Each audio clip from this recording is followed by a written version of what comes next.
بزرگ سمجھا دے سن سانوں اپنے استاد سمجھا دے سن، پیر صاحب سمجھا دے سن، پیر نصیر الدین صاحب سمجھا دے سن، پیر دائم الحضوری صاحب سمجھا دے سن.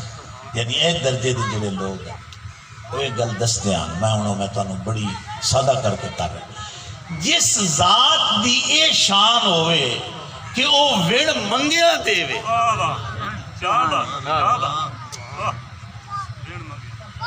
اگر کسی کول تسی منگ دے ہو تو انہوں آندہ ہے میں اجن ویلا نہیں، کوئی آندہ ہے ستا پیا، کوئی آندہ ہے باہر گیا ہے، اجن گھر نہیں آیا، تے او اینیوی نہیں آندہ تے کئی منگا. اچھا دیکھو نا، آپا تو منگنے ہیں، مسلمان آیا سا ساڑھا حق ہے، تے جیڑے کافر نہیں منگ دے بھوکے مر دے پہ،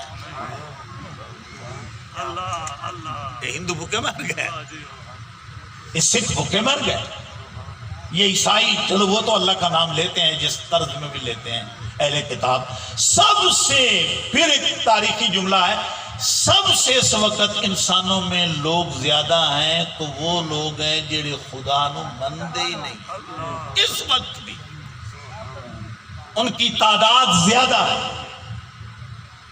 دیکھو نا اے ہندوستان پوری دنیا اسلام دے مسلمان حکمنے 55-56 ملک 55-56 ملک اسلامی، انہاں دی ساریاں دی آبادی اے رل کے اے ہندوستان دے جڑے ہندو ہیں کو زیادہ ایک ملک، یہ ایک ملک، یہ تو ایک میں نے مثال دی. سب سے زیادہ قوم جو اس وقت ہے وہ اللہ نو نہ مننے والے دی ہے، تو کیا ان کی اولادیں نہیں ہو رہی، ان کو حکومتیں نہیں مل رہی، ان کو روزی نہیں مل رہی؟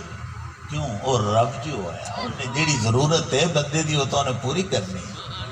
اور میں دسنا یہ پیا کہ جیڑا رب وڑ منگیو دیندہ ہے، جن دی صفت دے وے کوئی نہ منگے تاوی دے وے، بلا او منگن والے نو خالی چھڑے دے،